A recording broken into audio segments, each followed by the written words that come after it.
5 months I've been away. Now, the thing was, I'm only here because of COVID Clara and her diseases has left them a month short.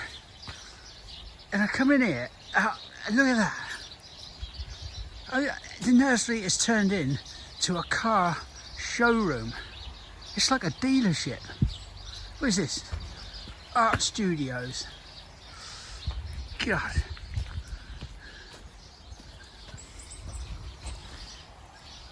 Get your Vauxhall here.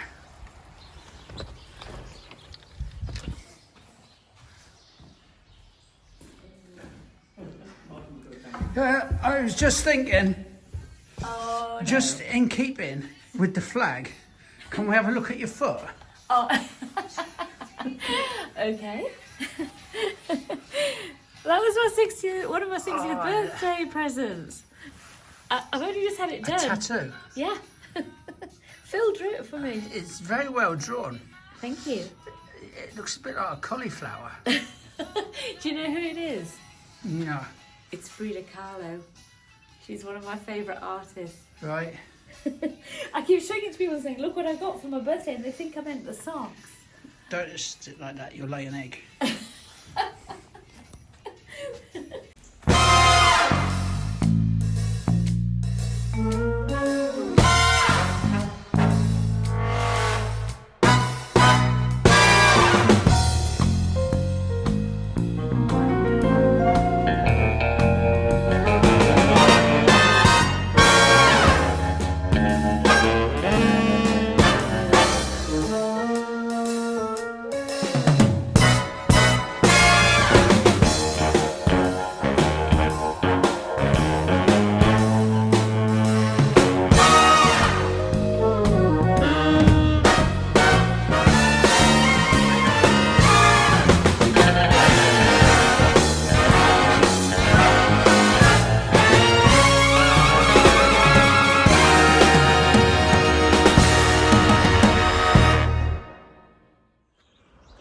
Just having a look here. There's some old hellebores in here, you know, and they are quite old ones. I don't know what they are, but you can see there's a mass of seedlings. I shall send a text to Thomas and see if he wants them, because if he does, then he can show you what he does with them afterwards. If it was me, I'd probably put either 2 or 4 in a square 7, and then if they all grow in, you can like split them into 4, and if 1 or 2 die, you haven't wasted a pot of compost. Yeah, but he'll have his own way, I expect. As if he wants them. I've no idea what colour they are, just hybrids. But I can't imagine I would have had any crap ones in here. Right, it's another lovely winter's day here. Just on processing here some more bare rooted trees that arrived, as well as some young top potted Christmas trees that we've had kicking around the nursery for, we've been growing them on for a few years. We've just been down here needing potting. But let's just go and have a look, see how Lizzie's getting on. Because in here Liz is just potting on these little hellebores that Malcolm sent over. Oh. This is a Honest baby. I'm just usually I wouldn't knock the soil stuff off, but there is some dodgy looking root there, so I have been. Oh, just in case Malcolm sent us some weeds over. Yeah, so you sometimes get these like runner roots, right? I'm putting these in. Really, with seedlings, you shouldn't touch the stems. Yeah, you're meant to just handle them by the leaves, aren't you? It's a bit impossible, but... So I'm doing the best I can, really. I'm putting 2 in a pot because there is quite a lot, and I've already done 2 full trays. What are those trays? 30s. 30s, yeah. So I've done 60. Already a little 60 there. Oh dear. I haven't counted them. So if it's an easy one, it goes. Yeah. I've been putting odd ones one in. And we'll wait to see. We assume these are hellebores. So obviously they haven't got any actual proper leaves on yet, so can't really say, but if they're not, Malcolm will be getting told. They don't look like any other obvious weed, so we're yeah. They're not bittercress. And then up at this end, just the last of the bare root trees that are left, and I mean these ones that have been sent are absolutely monstrous.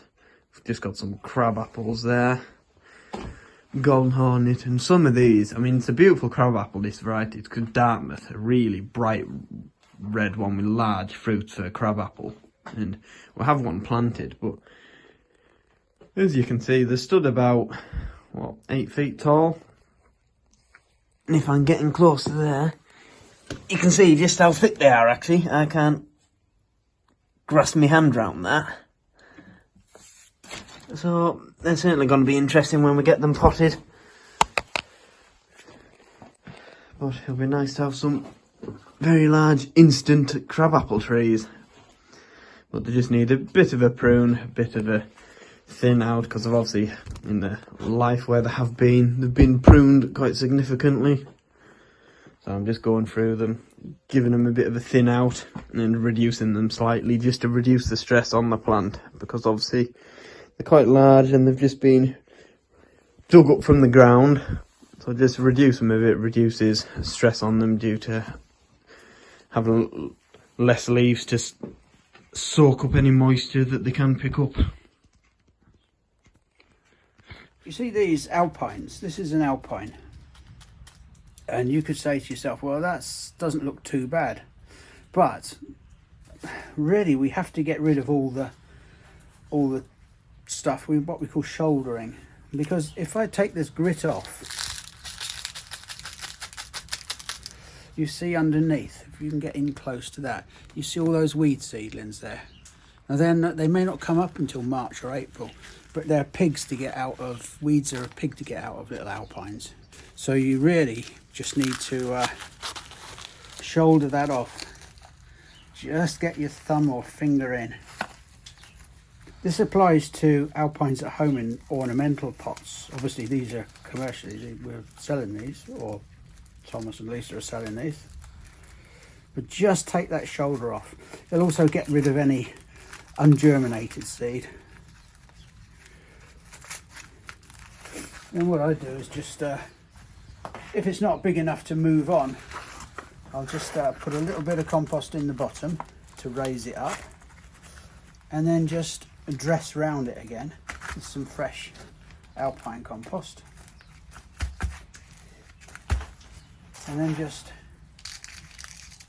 top dress it.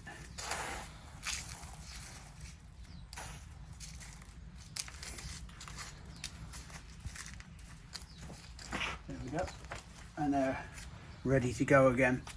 One of the other things is, when you have some of them, they need moving up, and you can see here we're moving them from a square 7 pot to a square 9. Now if you can get in there, you can see the inclination is to put them in the same orientation as, you know, as the bigger pot, you know, putting a 7 in, square in with a 9. With alpines, I find it a lot easier to put them in at an angle so that the corners are in the middle of the larger pot. That way it's much easier to get the compost down into those corners. You can then just fill up the corners.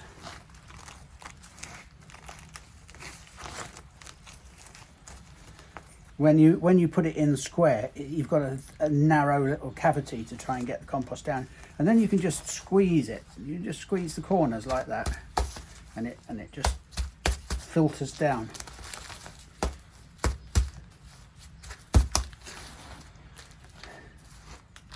It sounds a bit odd, but we tend to always put square pots in the same orientation as in a larger pot if the pot is square.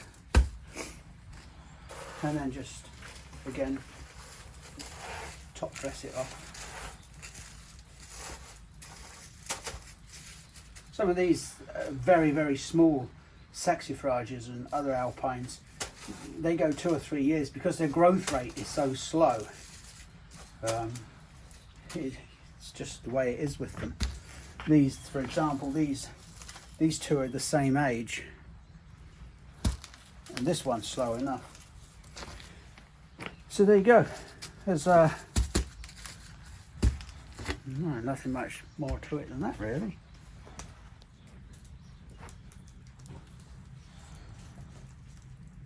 Now, I know I look like a bit of a dick in these knee pads, but I'm finding them very useful. I'm planting some more lilies that never arrived with the first batch. Now, if I can just show you, I like to put lilies in groups of 5. And in here, I've done 4 holes about a foot apart. And then I'll put 1 hole in the middle once I've planted up these. And the way I do it is just to, the soil here is quite dry and free draining, so I'm not actually having to put any gravel or sand in the bottom. This is a lovely variety of lily called Kushi Maya. Kushi, K-U-S-H-I, and then Maya, M-A-Y-A. Now I've put those 4 in there. Now a foot apart's a bit much for them, so I like to stick the 5th one in the middle. This trenching spade is proving ideal, and then I just use that centre one to fill up someone put the spoil in to the surrounding holes. If you try and make this centre hole before you put your bulbs in, you just end up knocking a load of soil into it. You're just as better off putting it in last. And see, I'm nearly there now. I have to say, I'm finding this spade really good. These lilies, they need to be quite well down, a good 6 inches. And we just put that in there, well down. And then we can just bring in the soil from the outside. Maybe you just use your hands. And then if there's any clods like this, you can just bust them up. If you've got a really hard soil, there's no need to fart around with it too much.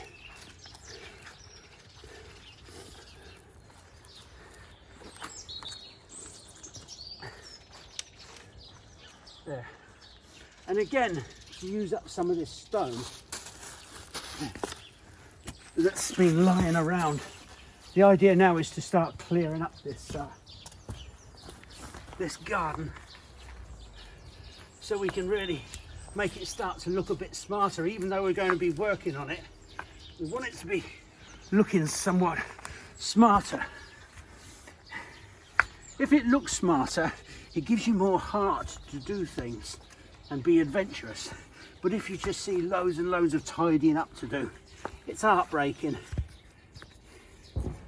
You can see over here, just where I've raked up all the detritus, the bits of old stem over the years, it's already starting to look neater. Here yesterday I planted some primula alpicolas, a little drift of them in there, and just gives you more heart.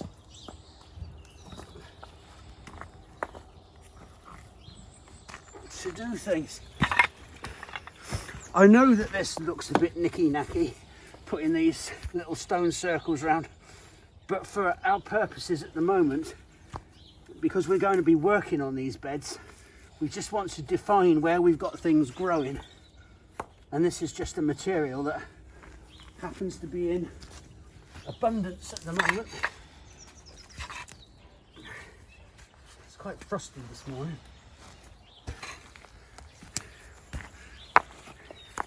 So we'll just put them round there. Maybe I'll get another one in there. Okay, that's that. So I've got 6 more lots like that to do. Let's get on. One of the odd things about horticulture, gardening, is it appeals to all sorts of people. Ornamentation is a thing in the garden I've never been particularly keen on. Yeah, I like a few troughs and a few containers. I'm not too keen on the terracotta plastic ones, but sometimes that's all some people can afford and it gives them a lot of pleasure. But I don't like that would be very popular. The middle classes would wet their knickers over that. That is like an old-fashioned galvanised watering can. Yeah. This is another one of my neighbours' old ornaments, late neighbours. He was a lovely man, and I keep it. Yeah, it's not my style, but it's you know, there is a certain nostalgia and they remind me of Jim and Joyce. They were a lovely couple. That was another one of theirs, that little stone mushroom. It's not my thing, but then, you know, sometimes people give you things or they leave things behind and you remember them with fondness, even if you don't like the bloody ornament. Now, here's a couple of things that were left in the garden.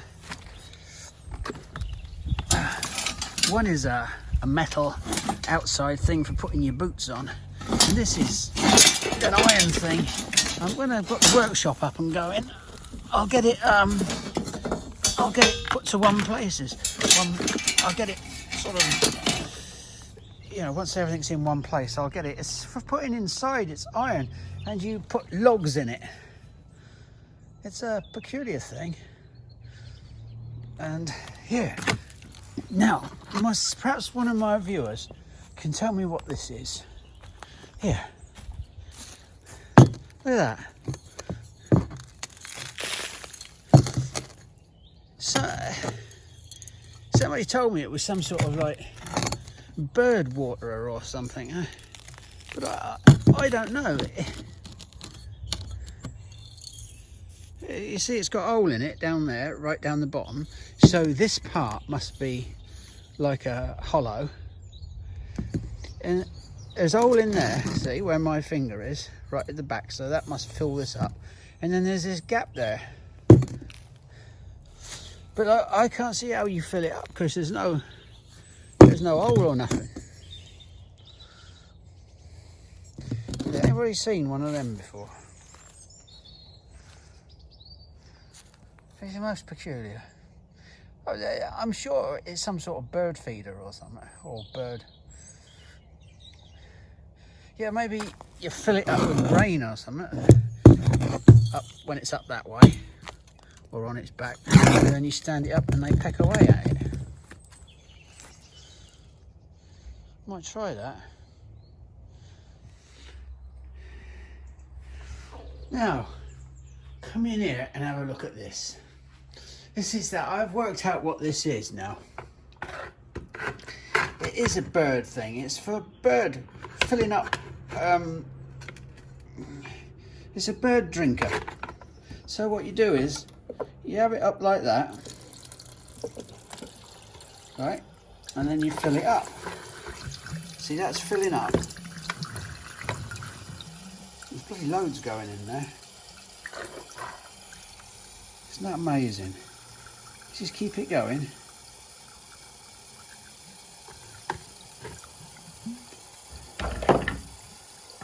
So, this is really clever stuff, you know. Can get some more in there yet. Now, there's loads in there. Now you turn it up that way. There you are. That, the little birds, see, they can drink in there, but they can't get in there to shit in it. What an ingenious thing. Yeah, look at that. Look, yeah, there they go away. You see, blackbirds are notorious. They get in there and they splatter it about. And it's just stays at a nice low level. That's excellent, that is. See if I can show you. Yeah. Get under the light here. Yeah, you can see the level in there. And that's actually full up with water, and it's made of terracotta. Yeah, I've never seen one of these before. Bloody amazing. Right, so first of all, I forgot my microphone, and there's a booming ocean in the background.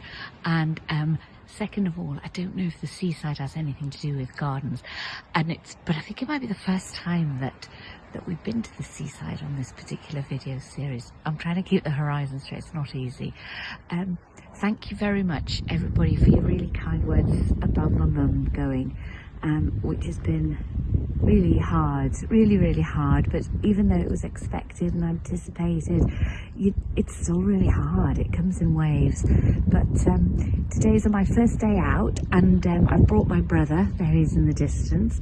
I brought my younger brother out with me, and we're hunting for sea glass. And when I spoke to Malcolm the other day, he said he didn't know what sea glass was, which astonished me, because if you live near the sea, I'm sure everybody does this. You go down onto the sands and the pebbles, and you look for little bits of glass that the ocean has polished up. So I've got a little handful here to show you that I've just picked out.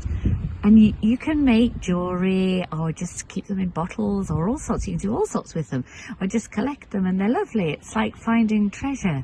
And I'm on the northeast coast of England now, at a place called Seaham, which was there were a lot of glass bottle factories and things way back in the woolly backs of time, and so there's a lot of discarded glass on these shores that's beautifully polished. So it's a really popular place to go. At the moment, I'm in a beach, one of the beaches there, which is called Blast Beach, and it was actually used in the filming of Alien 3, which I haven't seen, but it is a really weird beach. It's like got red and black sand and really strange coloured pebbles and things, and you could imagine very easily that this was some sort of outer space landscape. It's very atmospheric, and it is really hard to get down to, and I'm quite dreading getting back up the cliffside, but I thought I'd show you it anyway, and I'll find a poem at some point soon. Here's another great find. It's a hagstone. There's loads on this beach, and it's where there's a hole right through. It's supposed to be magic. Right, I haven't set this up. We are literally just walking along, and look what we found. Isn't that gorgeous? Just gonna lift it up so you can see through it. Look at that, huge bit of sea glass.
Look at those two on there. Two doves.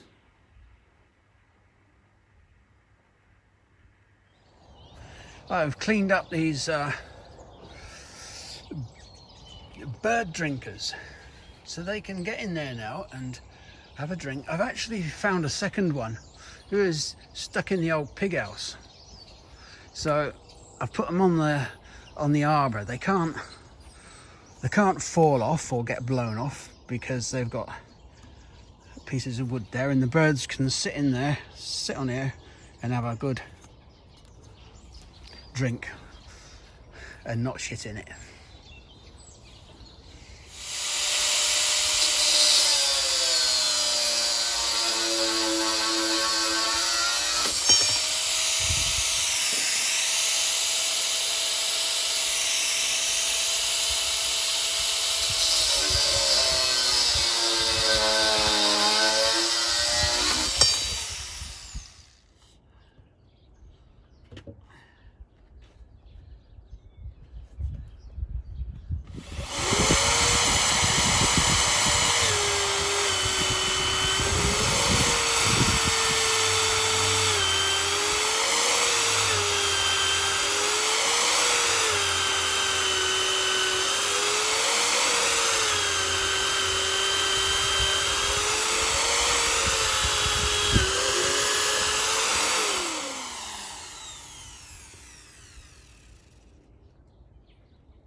I should really have done a before and after, and I keep forgetting.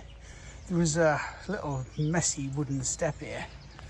So what I'm trying to do, because I'm putting paths in now, I'm trying to make a main step here because the slope at the top end of the garden is much greater. So I still need 3 4-inch steps. I've measured from the bottom of that top step there to the top of this stone step here, and it's about 13 inches, so I'll just do it slightly over 4 inches each. So that's 3 4-inch drops. I need 3 4-inch pieces of wood to make the steps. Yeah, it won't look too bad when it's done. It's just these I found these two. I've dug these 2 old bits of stone out of the garden, and there's an old slab there from when the house was built, I suppose. It's got some things on the back of it, but you can't see them now, like almost like handles carved into it. I have no idea what it was, but it's it'll be all right when it's done. It is knackering though. Some months ago I bought some little oak plugs. These sleeper size things, these 8x4s, these are going to be the steps down there. There's a piece of 4x4 in there at the moment that'll get replaced by a piece of 8x4. But when I put the steps in, I want to drill a hole through and then put a metal spike, a metal rod in. These are about 12mm rods, and they'll get pushed right through there.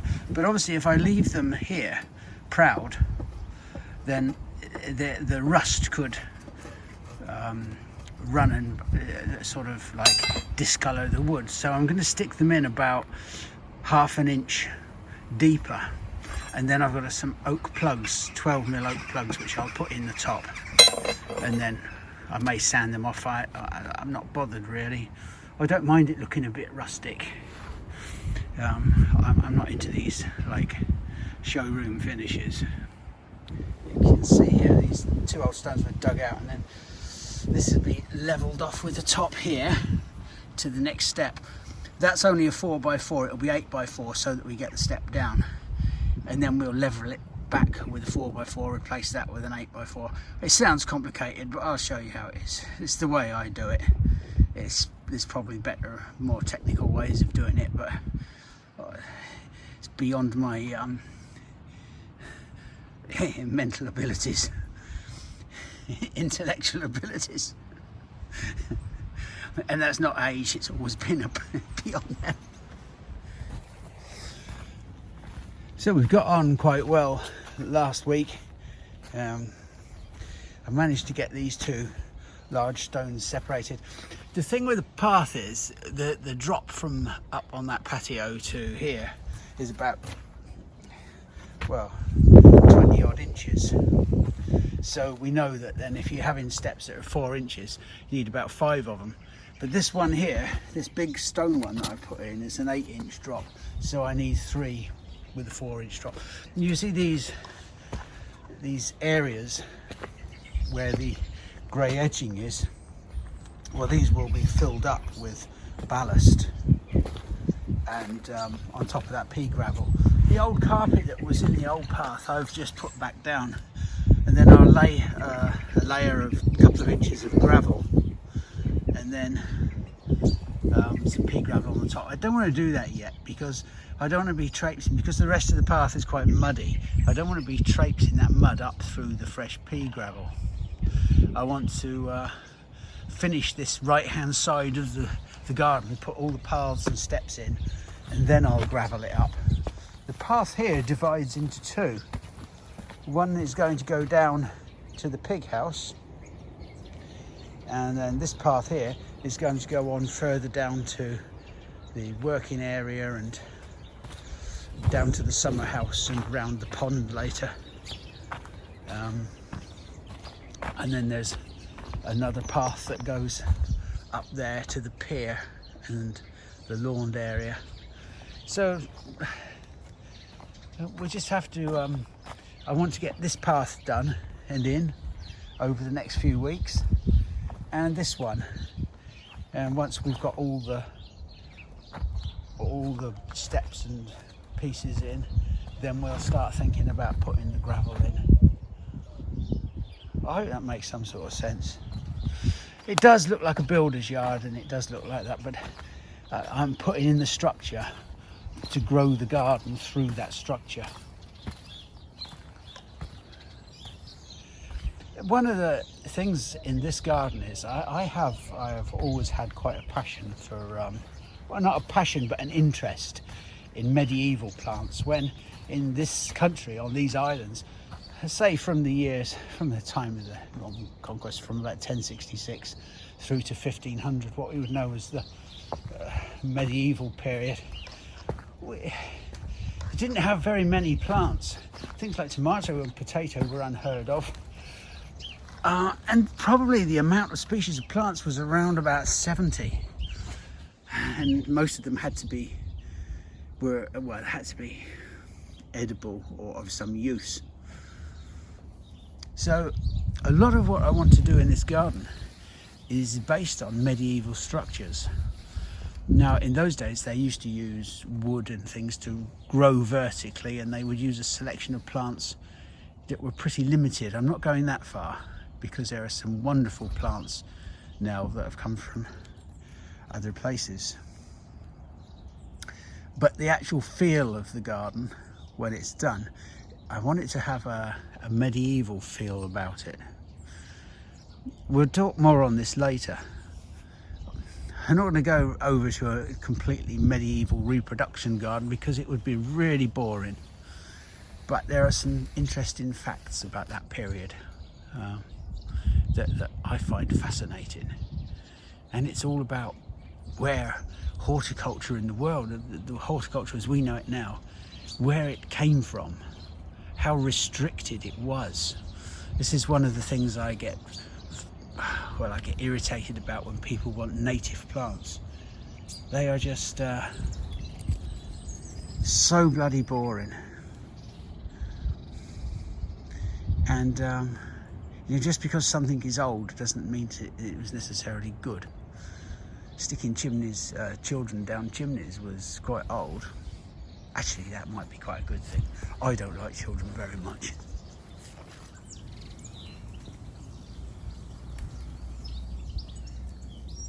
See how blackbirds, whenever you're working on a path, you're ruxing up the soil, and they just love it.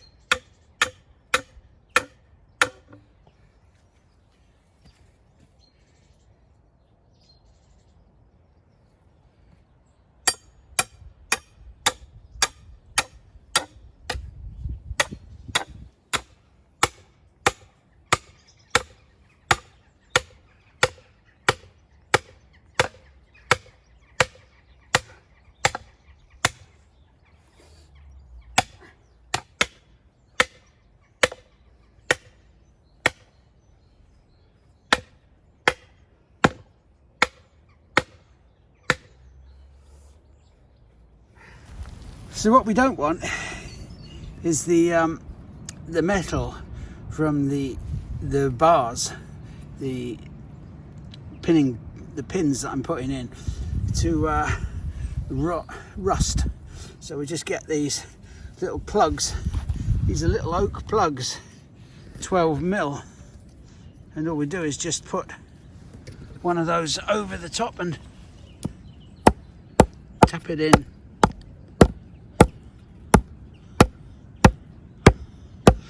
And that's fine, and that'll be all right.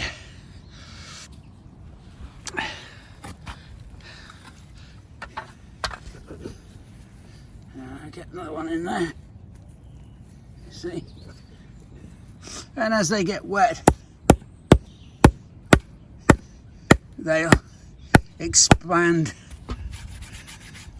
and seal that up really well, and then you won't get any rust staining on the wood. We're working on the second step up now. As you can see, it's level from this to the top of this step, which is handy. So that's a 4x4. If I change that step there to an 8x4, that's going to make it 4 inches higher. That will give me the drop that I need, and then I'll do the same on the next step and the next step. Anyway, I was poking around in here, and we're using it as a store for all the sort of stuff I'm not using and bits and pieces you find everywhere. Some of it's from years before we even moved here. And then I'm looking in this bloody ivy. Look at that. I'm haunted by these little fuckers. I don't know where they come from. There's some clay pots under there as well. Look.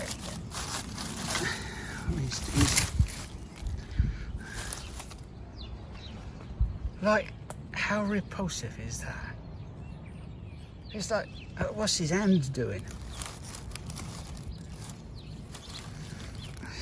I don't even know what it's for. Right, is it the top off? No, it can't be the top off something. It's some sort of metal, it's not plastic, it's like some sort of iron. Or maybe it's that resin stuff, I don't know. Ugly little fucker.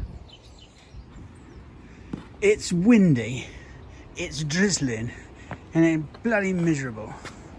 So I'm going to make some bird boxes and put around the garden. Just simple tick boxes and wren boxes, robin boxes, different sized holes in them. So I bought these back in when I bought a load of wood before the prices went up. I got these for next to nothing. So they are just planks, 150 mils wide, a couple of meters long, and I'm just marking them up with the size hole and the thing. It's just a standard. You can get the instructions for this on the BTO, British Trust for Ornithology website. So I'm just bringing them out. I'm fed up getting damp and wet and cold, so I'm bringing them into the kitchen and just marking them up. Nearly finished now. Lisa's not here, so she won't know any different. Not that she would mind. People think I'm joking. When we first moved here in the mid-90s, there were didn't have much money left, so we had to make a few bob. And this room here, which is like a sort of dining room, but it's like where a dog drying room and a dog rubbing down room and a boot room. But this this room was, I used to make hypertufa troughs in here. I had a cement mixer, and there was shit and crap everywhere, and I sold quite a lot of them. It was just, you know, it was just we just had to do it, you know, because there wasn't much money around. I don't actually want me to do it now. Although, being a pensioner, well, you never know, do you? I might need to make a few bob.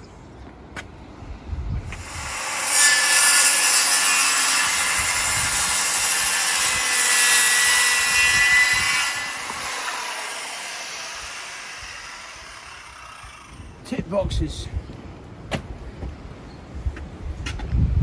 There's no like a box for your tits.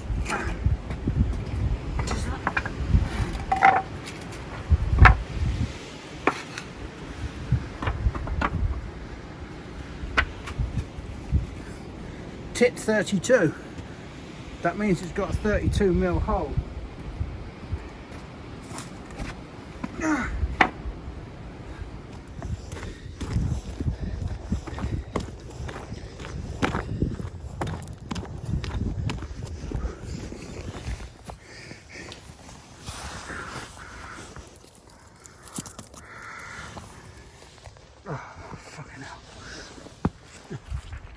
Well, I'm out with these dogs.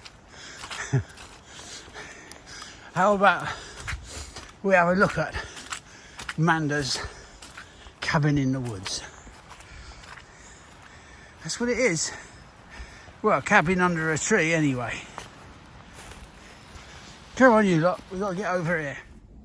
A couple of years ago I got Phil this book for Christmas called Your Cabin in the Woods, and it's about how to build a cabin in the woods, because I was hoping that he'd build me a cabin in the woods, and he did. I mean, it's not actually in the woods because I live in a townhouse and there are no woods. In fact, that would be my back door just there, probably about 6 feet away. But he built it behind a big old cherry tree, and so you feel like you're in the wilderness, certainly when it's dark. It's absolutely gorgeous. He built it from scratch and designed it into this little tiny corner of the garden. It's got electricity. It's got a lovely wooden floor. We have my paints.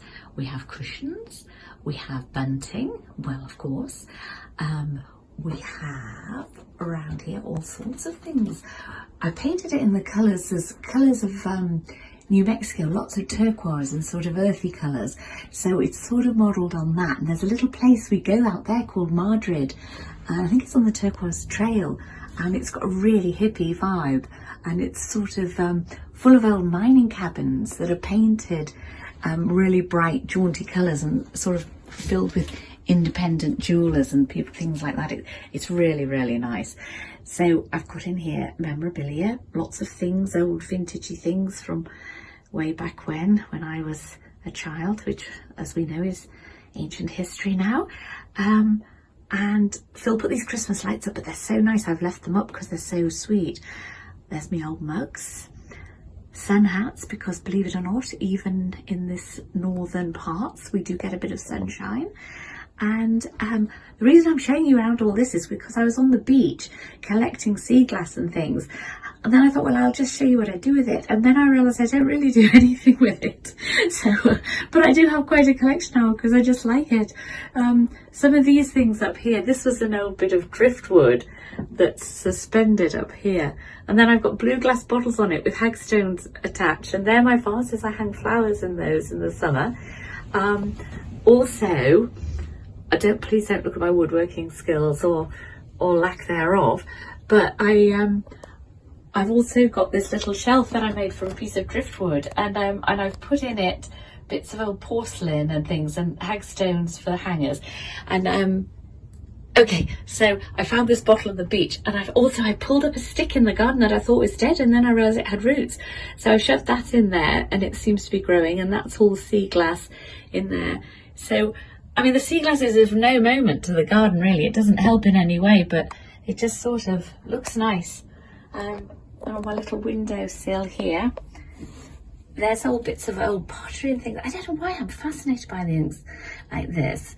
Malcolm thinks I might be a jackdaw. But anyway, there's lots of old bits of pottery and things that I've picked up.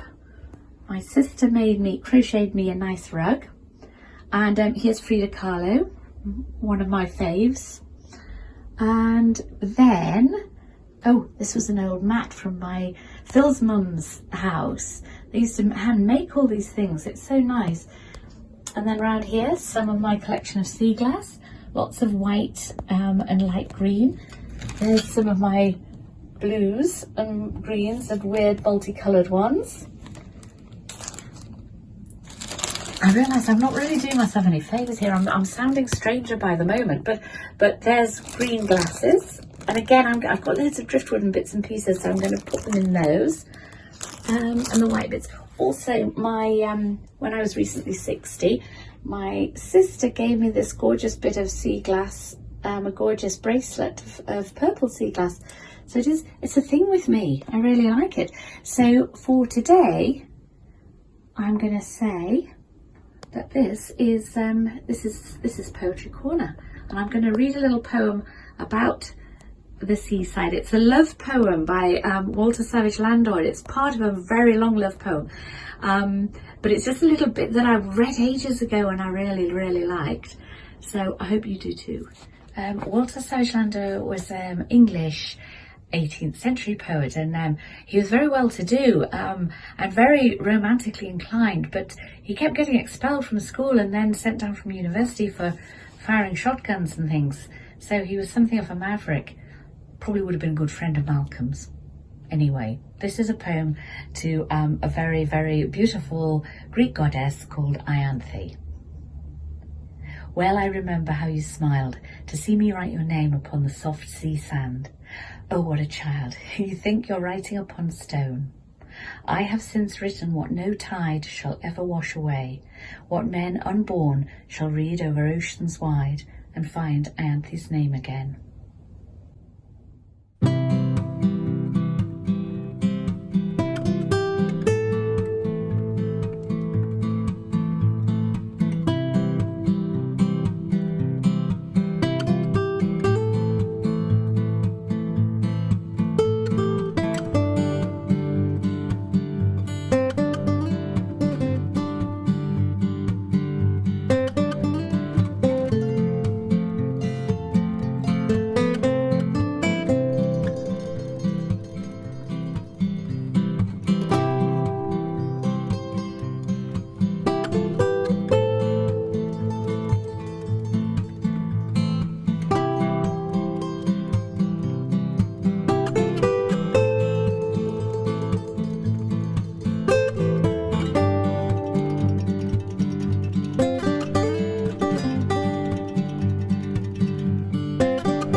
Well, this is interesting.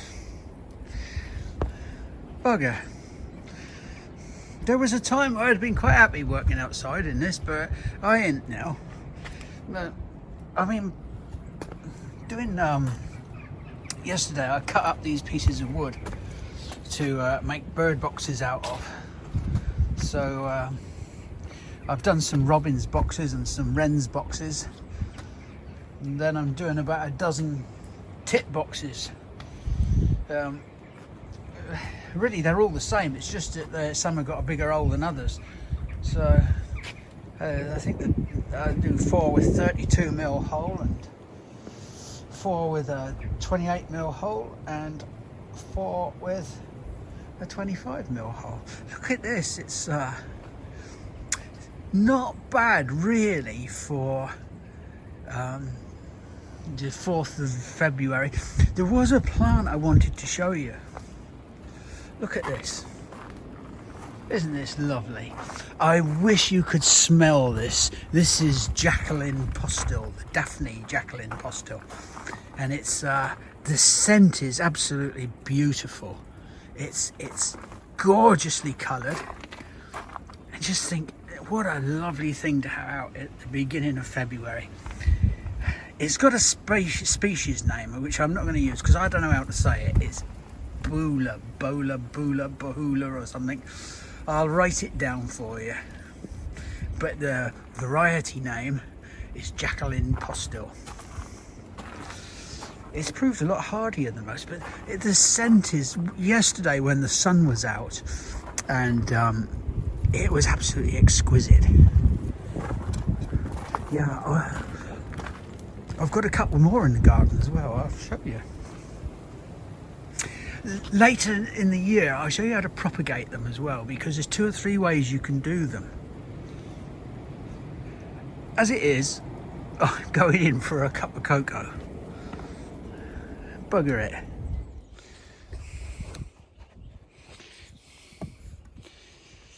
Yeah, you catch me sort of making me hold bigger in these bird boxes. They are just putting the final touches to it. This weird file. I bought this years ago. Somebody told me they were really good. And for rough work like this, they seem excellent. I'm just softening up the, or smoothing around the holes of the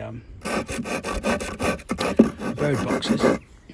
And then it's just a question of putting these things on, just so that the holes don't get made bigger by woodpeckers.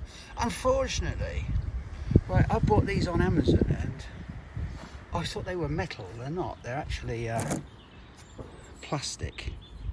Disappointing. But then I probably didn't read the instructions properly. It's the only real thing that's cost any extra money. I think I paid about a tenner for them, something like that. So hasn't made a big dent in the budget, but the pleasure we'll get from these bird boxes and the good they'll do will be, well, definitely worth a tenner's worth, and about a day to knock them together, I suppose. I mean, just used old nails that we've got lying around and bits of scrap to hold the lids down. All I've done is a little bit of tubing and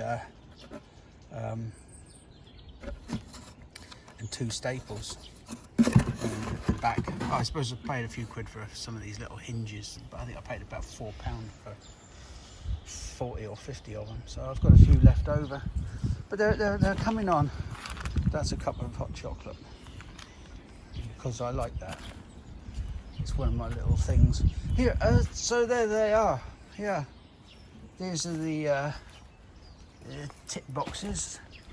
I put a little robin box here by where I put the old leaf mould and stuff, and I don't know if it'll work in there, but it should be all right. Actually, it's a wren box. There seems to be these open-fronted ones. You have a much smaller slot for wrens, a little bit bigger for robins, and then a bit bigger still, and you can put them on an open wall, and they're supposed to do fly catchers. We shall see. I think there's about 18 of them to put around. Probably too many, but we'll see how many are used, and then we'll have a little wander around to see where we've put them, and we'll keep an eye on them over the summer, spring and summer.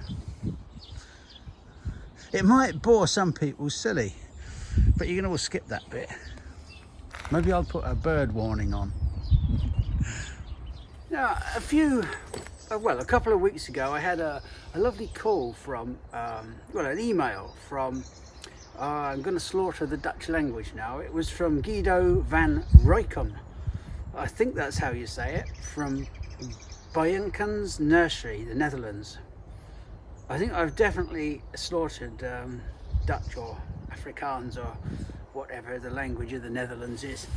However, it was a lovely email, and he's watched it for many years, the Plantsmans Corner videos, and yeah, he's got a bare root, what he calls a small scale organic plant nursery, which is specialising in bare root plants that attract butterflies, bumblebees and other flying stuff. I like the way you put that, Guido. He talks about a Gardener's World video I did some years ago, which I got into a little bit of trouble about. It was yeah, anyway, that doesn't matter. Yeah, but the thing that he was saying, because he's an organic nursery, he has to be careful what he can do and how he can protect stuff. And some years ago he planted, what was it, 20 cardoons, that's Cyanara cardunculus if you want to be posh about it, and the mice kept eating them. He says, unfortunately we have a lot of mice in the spring, but at all costs he had to preserve the last 3. So what do? He reckons this is a good quiz question. The garden is organic. The 2 cats are lazy buggers, and there are 3 large plants in the garden you want to protect from the mice. The answer is quite simple. Apparently you piss around them. And so he did. So he did so every time he took a leak. I don't know if he got his staff to do that as well. And it's a lot, if you have women working for you, it's a lot harder to do that because they have to sort of squat square. And whereas it's a little bit different for us, you know, we can lob it out all over the place. And anyway, and he thought this might scare them off. And apparently it worked. The cardoons survived, the mice gloriously, and looked fantastic. Would this advice be on Gardener's World? Although it proves to be very effective. I don't think so, Guido, although I do remember some years ago, who's it now? Bob Flowerdew. He was on about emptying your chamber pot onto your compost bin, onto your compost to activate it. I thought that was quite amusing. Anyway, he sent me a couple of pictures of his nursery, and I'll put a link to his website. But thank you very much for contacting us, Guido. It was lovely to hear from you, and I wish you every success with your nursery. Continued success if you've been at it 7 years. Take care now. Now look at this, I'm suffering from a cold and I'm stuck here. Look at this, look, been out with the dogs. We've done 3 or 4 miles and then they come back. Look at this, they're bags and hampers full of bloody things from Christmas that they get from customers and family and things. Look at this, what they're getting now. Right, they come back. Duck bloody fillets. Duck fillets. What do I get? Look at that. Look, that's what I get. Look, there it is. Bloody old Christmas cake and chocolate chip bloody cookies. Go on. Come on then. Next one. Bloody duck fillet. Yeah. There's something wrong here, you know. There's something wrong here. I should be the one getting the bloody duck fillets.